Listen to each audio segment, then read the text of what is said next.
B58-ə hətta bugünkü günün CZ2 motoru deyirlər. Hətta bərk dursan, B58 bu dəqiqə CZ-dən daha güclü və daha performanslı bir model, bir motordur.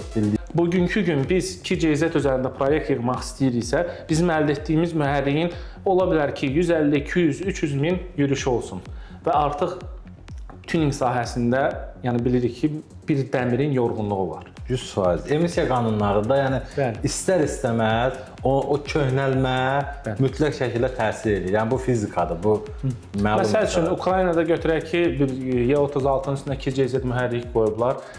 Təxminən 1000-1050 at gücündə artıq ikinci blokda çatlayır. Yəni bu özü bir göstəricidir ki, mühərriyin dəmiri artıq yorulub. Yəni demirəm ki, bu hər bir mühərrikdə baş verir, amma bir çox mühərriklərdə bu görsənir. Artıq baş verir. Bəli, artıq baş verir. 10 il bundan öncə yox idi. Ona görə bugünkü gün 2CZ mühərriyi mən tərəziyə qoysam, B58 mühərriklə onu baş-başa gətirə bilmirəm. Çünki məsəl üçün yağlama sistemi də daha zəifdir. Zavoddan gələn Porsche inşaatını B58-dən daha zəifdir.